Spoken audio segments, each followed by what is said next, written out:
الحمد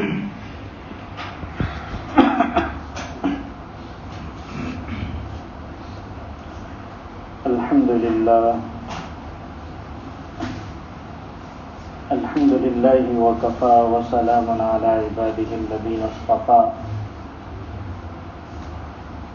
أما بعد فأعوذ بالله من الشيطان الرجيم بسم الله الرحمن الرحيم وما خلقت الجن والإنس إلا ليعبدون صدق الله العظيم.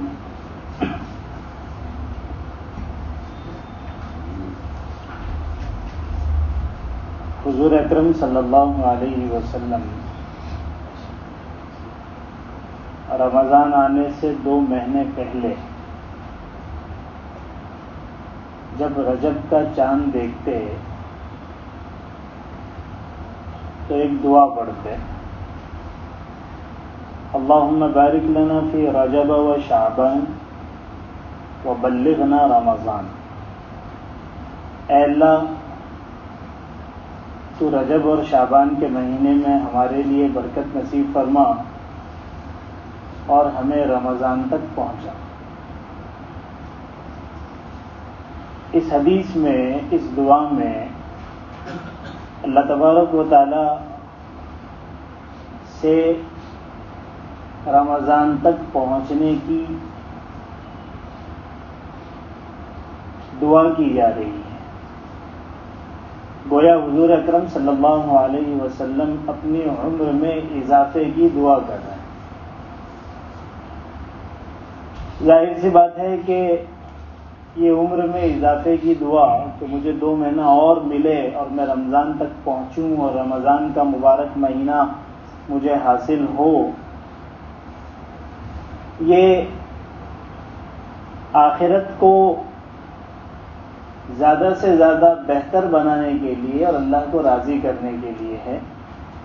اسی وجہ سے اگر کوئی شخص اپنے عمر میں اضافے کی دعا کرے اور اس کا مقصد یہ ہو کہ میں زیادہ سے زیادہ اللہ تبارک و تعالیٰ کی عبادت و اطاعت کروں اور آخرت میں کامیاب ہو جاؤں، تو اس کو اس کی اجازت ہے کہ وہ اپنے عمر میں اضافے کی دعا کرے.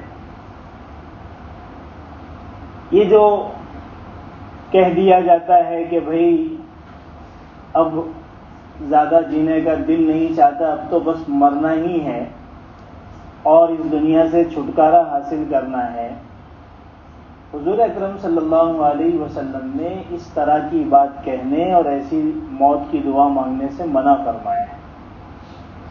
اس لیے کہ دنیا کے حالات سے تنگ آ کر اگر آپ یہاں سے موت کے ذریعے سے چھٹکارا چاہتے ہیں اور یہ سمجھتے ہیں کہ مرنے کے بعد پھر آرام اور سکون ہوگا، تو مرنے کے بعد کے لیے ہم نے کیا تیاری کر رکھی ہے اور کیا اطمینان ہے ہمیں کہ وہاں پر ہمارے ساتھ معاملات اچھے ہوں گے؟ یہاں تو ہم اپنے آپ کو سدھار بھی سکتے ہیں، مرنے کے بعد پھر سدھار کا اور اصلاح کا موقع بھی ختم ہو جاتا ہے. اسی وجہ سے حضور اکرم صلی اللہ علیہ وسلم کی دعاؤں میں یہ دعا ملتی ہے، اللہم احینی ما کانت الحیات خیرا لی وتوفنی اذا کانت الوفاۃ خیرا لی. اے اللہ، تو مجھ کو اس وقت تک زندہ رکھ جب تک میرے حق میں زندگی بہتر ہے، اور مجھے اس وقت وفات دے جب وفات میرے حق میں بہتر ہے. یعنی جب تک ہم تیری اطاعت کے ساتھ زندگی گزار رہے ہیں اور ہماری آخرت بن رہی ہے تب تک زندگی دے، اور جب ایسے موقع آ جائے کہ بھئی فتنے عام ہو جائے، حالات خراب ہو جائے، ایمان پر معاملات آنے لگیں، تو وفات دے دے. تو بہرحال حضور اکرم صلی اللہ علیہ وسلم کی ان دعاؤں سے ایک بات پتہ چلتی ہے کہ ان کی نگاہ میں رمضان کی کتنی قدر تھی کہ 2 مہینہ پہلے سے ہی اس کی طلب اللہ تبارک و تعالیٰ سے دعا شروع ہو جاتی تھی کہ اللہ مجھے رمضان ملنا چاہیے تاکہ میں رمضان کی برکات اور رمضان کا جو اصل مقصود ہے اس کو حاصل کر سکوں. آج ہم یہی سمجھنا چاہیں گے کہ رمضان کا اصل مقصد کیا ہے؟ عام طور پر ہمارے ذہن میں رمضان کے تعلق سے دو چیزیں ہوتی ہیں، ایک ہے دن کا روزہ اور دوسری ہے رات کی تراویح۔ یقیناً یہ رمضان کی دو اہم عبادتیں ہیں، اور آپ یوں کہہ سکتے ہیں کہ رمضان کی روح ہے روزہ اور رات کا قیام تراویح کی شکل میں۔ لیکن صرف اس کو اس حد تک ہی رکھنا اور سمجھنا کہ بس یہ دو کام کر لیے تو سب کچھ ہو گیا، اور رمضان کے اصل مقصد کو نہ سمجھنا، یہ بھی ایک طرح سے رمضان کی ناقدری ہے۔ آدمی سمجھے تو صحیح کہ بھئی وہ رمضان اللہ نے اتنا عظیم مہینہ جس کی دعائیں حضور کیا کرتے تھے، آخر اس میں رکھا کیا ہے، کیا مقصد ہے رمضان میں؟ اس کو سمجھنے کے لیے سب سے پہلے ہم یہ سمجھیں کہ اللہ تبارک و تعالیٰ نے قرآن کریم میں بہت صاف لفظوں میں ہماری اپنی زندگی کا مقصد بیان کیا ہے، وَمَا خَلَقْتُ الْجِنَّ وَالْإِنسَ إِلَّا لِيَعْبُدُونَ، کہ ہم نے تمہیں اپنی عبادت کے لیے پیدا کیا ہے۔ یہ ہے ہمارے دنیا میں آنے کا اصل مقصد، کہ ہم اللہ کی بندگی کریں، ہم اللہ کی عبادت کریں، اور عبادت کر کے اللہ تبارک و تعالیٰ کو راضی کریں۔ اس کے لیے اگر اللہ تعالیٰ ہمیں 24 گھنٹے عبادت کا حکم دیتے تو بھی غلط نہیں ہوتا۔ صرف اتنا ہمیں موقع مل جاتا کہ بھئی صبح کا ناشتہ کر لو، دوپہر کا کھانا کھا لو اور رات کا کھانا کھا لو، اور جو تمہارے اپنے بشری اور انسانی تقاضے پاخانہ پیشاب کے وہ کر لو، تو بھی ظلم نہیں تھا، کیونکہ ہم تو بنائے گئے ہی عبادت کے لیے۔ تو اصل ہماری زندگی کا مقصد کیا ہے؟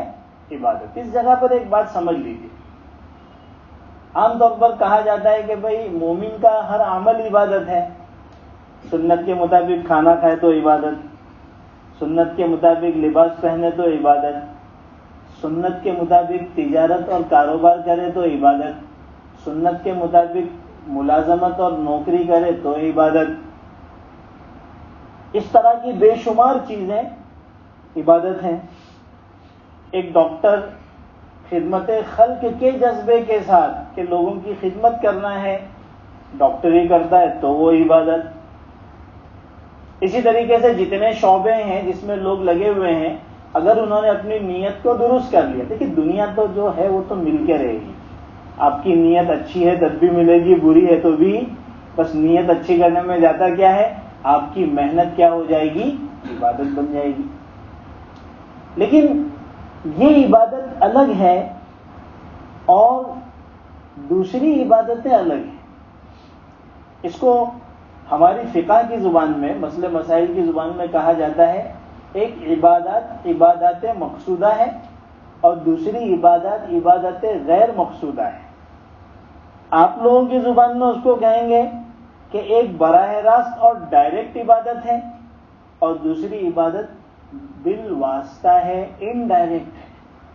اور ظاہر سی بات ہے کہ ان دونوں کے بیچ میں آپ کو فرق کرنا پڑے گا کہ جو ڈائریکٹ عبادت ہے، عبادت مقصودہ ہے، وہ اول نمبر پر ہے، اور جو بالواسطہ ہے وہ دوسرے نمبر پر ہے۔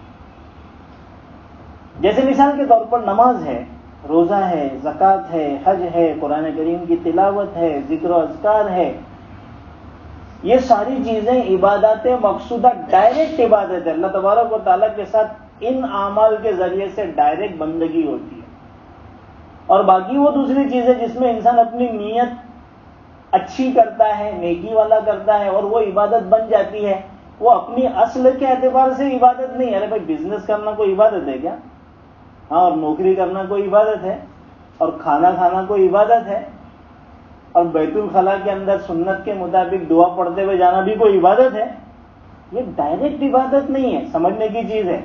یہ آپ جب اللہ کے رسول صلی اللہ علیہ وسلم کے طریقے کے مطابق کرتے ہو تو اللہ تبارک و تعالیٰ اس پر عبادت کا ثواب دے دیتے ہیں۔ تو کچھ عبادات مقصودہ ہیں، ڈائریکٹ عبادت ہے، ان کے لیے اللہ نے ہم کو اصل پیدا کیا ہے، ان کے لیے اللہ تعالیٰ نے ہم کو اصل پیدا کیا ہے۔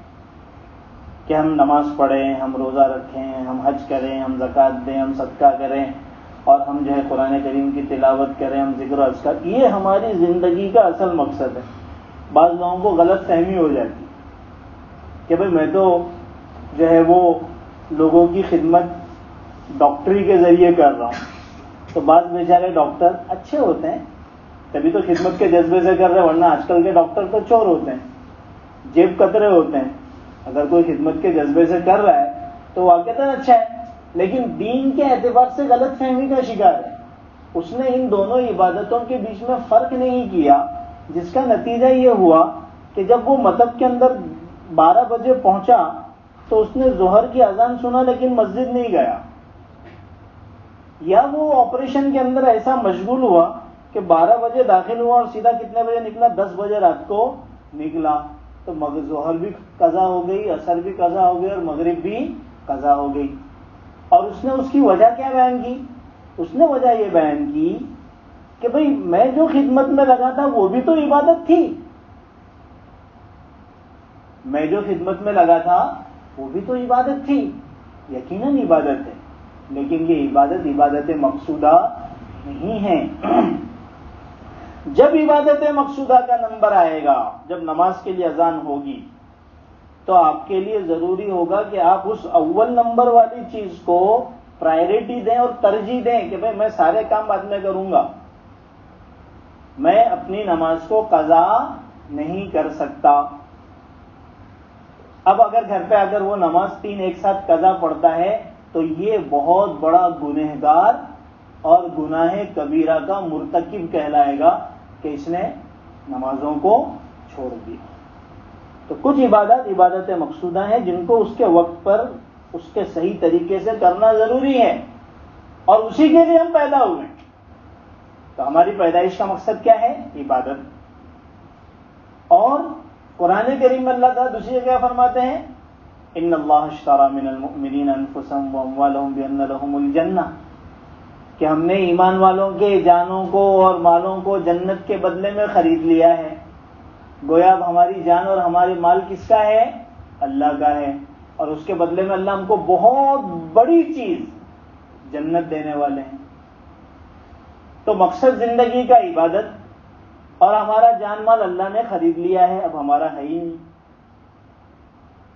لیکن اللہ تبارک و تعالیٰ کا کرم ہے کہ اللہ تبارک و تعالیٰ نے جنت کے بدلے میں ہمارے جان اور مالوں کو خرید تو لیا، لے تو لیا، لیکن پھر واپس ہم کو کر دیا کہ اس کو استعمال کرو. تمہاری جان تمہارے پاس، تمہارا مال تمہارے پاس، بس شریعت کے دائرے میں کرنا، ہماری نافرمانی مت کرنا. تو اب ہم اپنے کاروبار میں لگ گئے، دکانوں میں لگ گئے، ملازمتوں میں لگ گئے، کھیتی باڑی میں لگ گئے، دھندوں میں لگ گئے. ظاہر سی بات ہے انسان تو کرے گا، اس کی زندگی ہے، اس کی ضروریات ہے، اس کو اس میں لگنا تو ہے.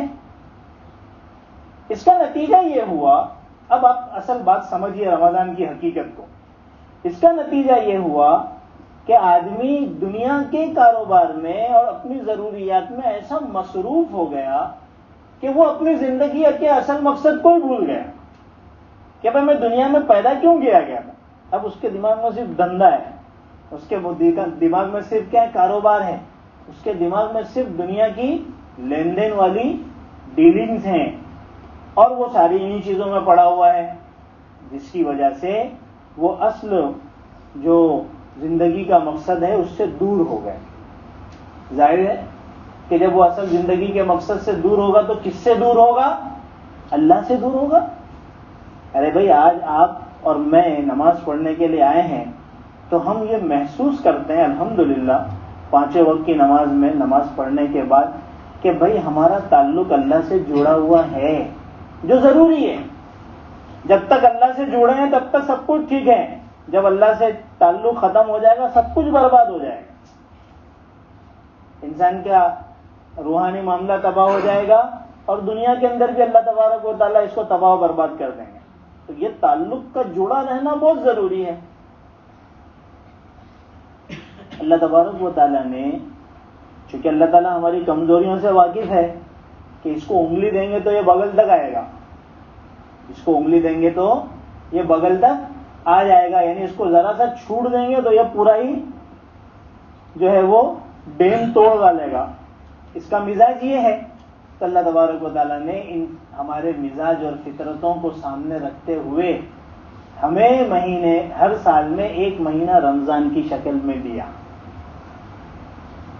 ہر سال میں ایک مہینہ رمضان کی شکل میں دیا کہ اس رمضان کو ہم تمہیں دے رہے ہیں تاکہ تم اپنا وہ کمزور تعلق جو تم دنیا کے دھندوں میں اور دنیا کی دوسری مصروفیتوں میں اور دنیا کی دوسری پریشانیوں میں لگ کر جو تمہارا ہم سے تعلق کمزور ہو گیا تھا، ہم سے دوری ہو گئی تھی، اس مہینے کے ذریعے سے اس دوری کو ختم کرو اور اس مہینے کے ذریعے سے تم ہمارے قریب آ جاؤ، اپنا تعلق ہم سے مضبوط کر لو جس میں تمہارا دنیا اور آخرت دونوں کا فائدہ ہے.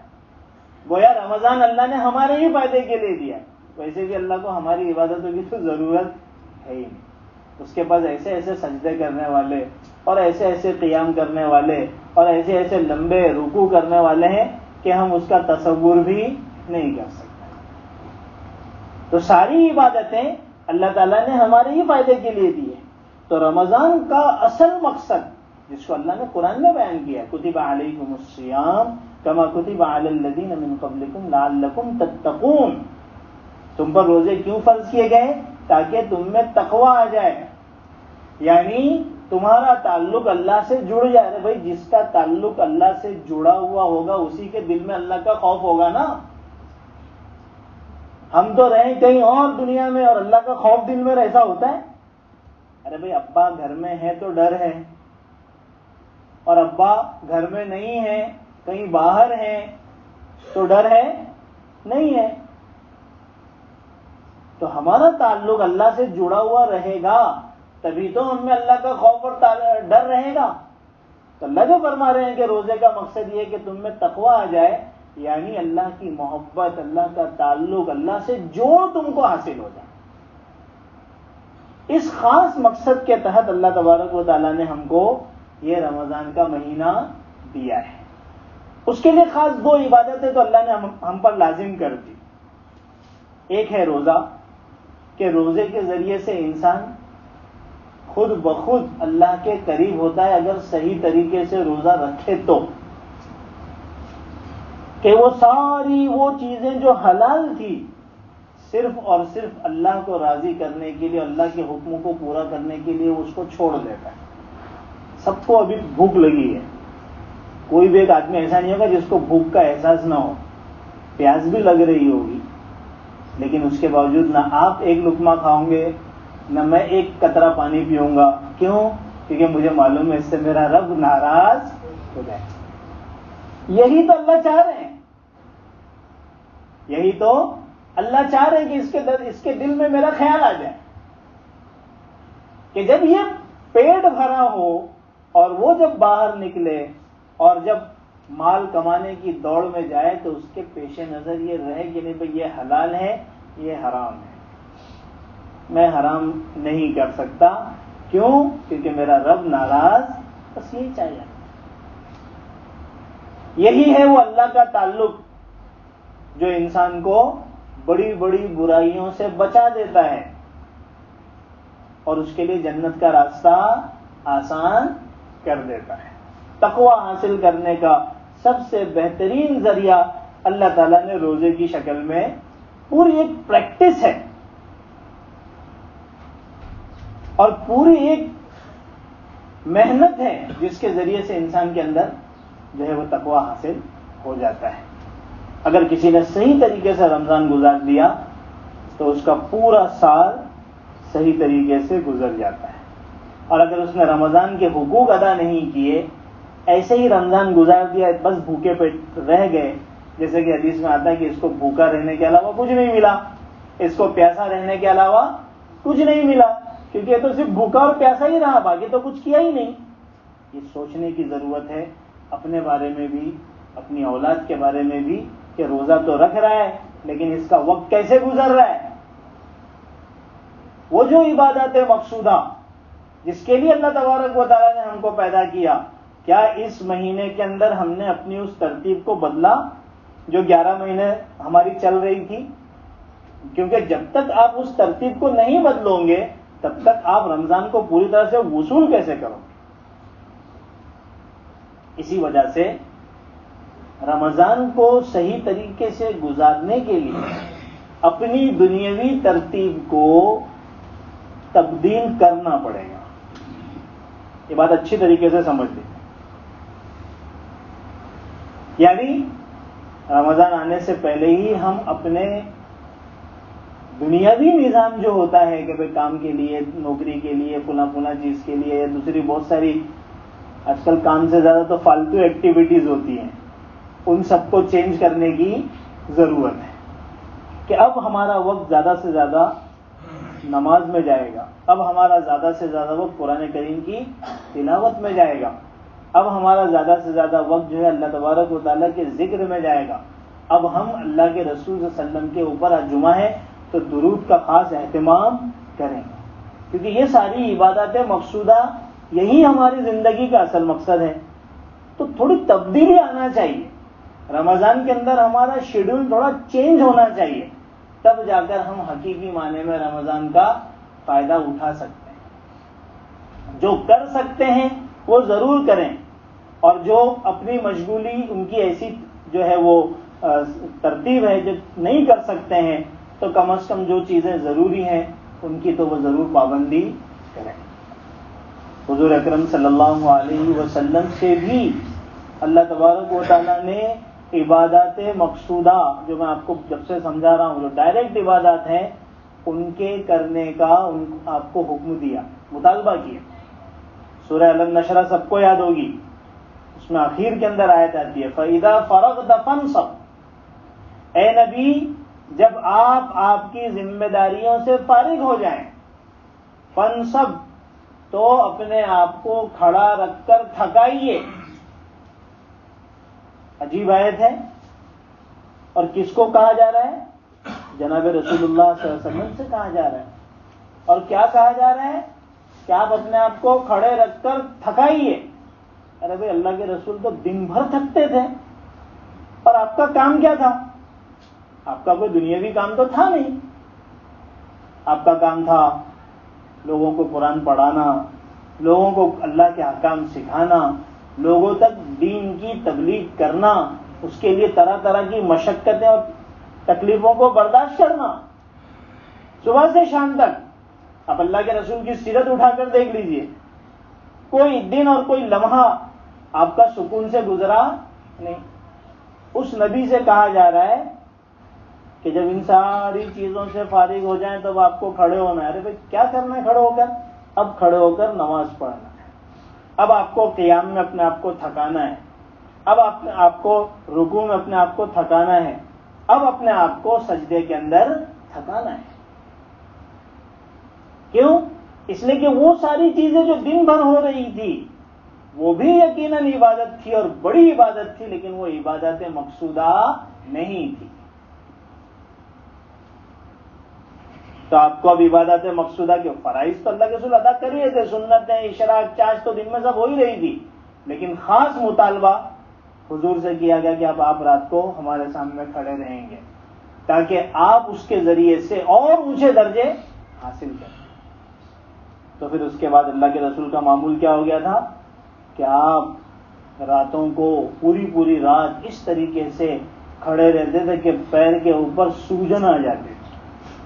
حضرت عائشہ رضی اللہ تعالیٰ عنہ نے ایک مرتبہ فرمایا کہ اللہ کے رسول آپ اتنا دن میں اتنے پریشان اور دین کی محنت کے لیے اتنی قربانیاں، اور رات کو آپ اس طرح سے کھڑے ہیں کہ آپ کے پیروں میں ورم آ گیا ہے، آپ اتنی تکلیف کیوں اٹھا رہے ہیں؟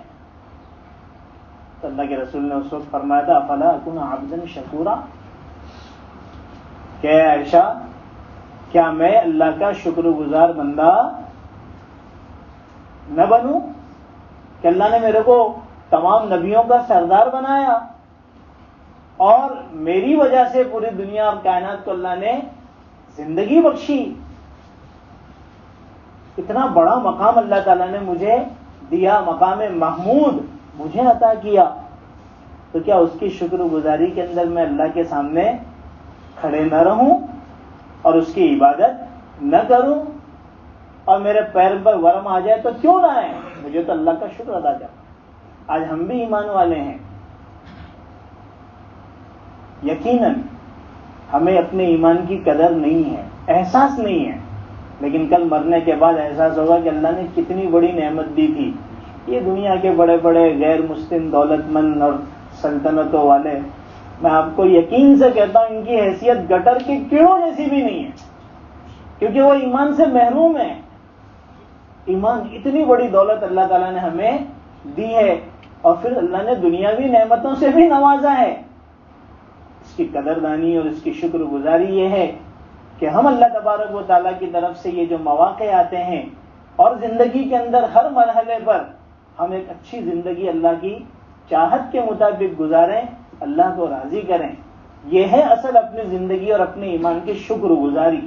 کہ اللہ تعالیٰ نے رمضان دیا ہے، اور رمضان خاص اسی لیے دیا ہے کہ ہم اللہ تبارک و تعالیٰ سے اپنے تعلق کو جوڑیں، اور اللہ تعالیٰ سے تعلق جڑے گا اللہ تبارک و تعالیٰ کی جو براہ راست عبادتیں ہیں ان کو کرنے سے. کہ ہم 5 وقت کی نماز باجماعت پڑھنے کا اہتمام کریں، تھوڑا سا وقت قرآن شریف کو بھی دیں، تھوڑا سا وقت اللہ کا ذکر کر لیں، اور اسی طرح سے جو دوسری نیکیاں ہیں ان کے اندر بھی آگے بڑھ چڑھ کر کام لیں. اور آخر میں ایک بات کہوں گا کہ یہ ساری چیزیں تو کرنا ہی ہے، اس میں کچھ کمی بیشی ہو جائے کہ بھئی قرآن کریم آج آدھا پارا نہیں پڑھ پائے، پاوی پارا پڑھے یا چھوٹ گیا، یہ بھی برداشت کر لیا جائے گا. لیکن اس مہینے میں اپنے آپ کو گناہوں سے ضرور بچائیں.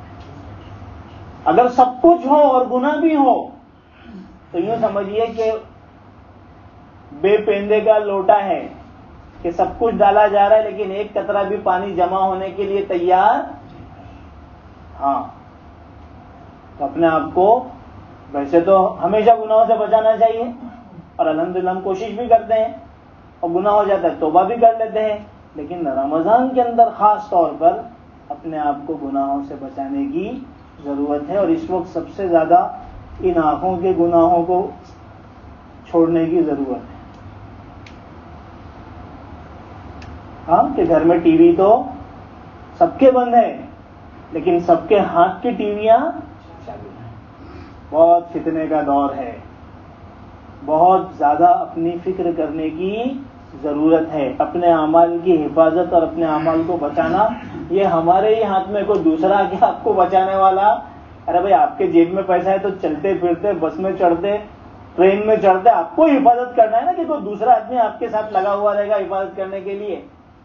تو اسی طریقے سے ہم نے جو بھی ٹوٹے پھوٹے اعمال کی اللہ نے توفیق دی، اس کی حفاظت کے لیے گناہوں سے بچنا ضروری ہے.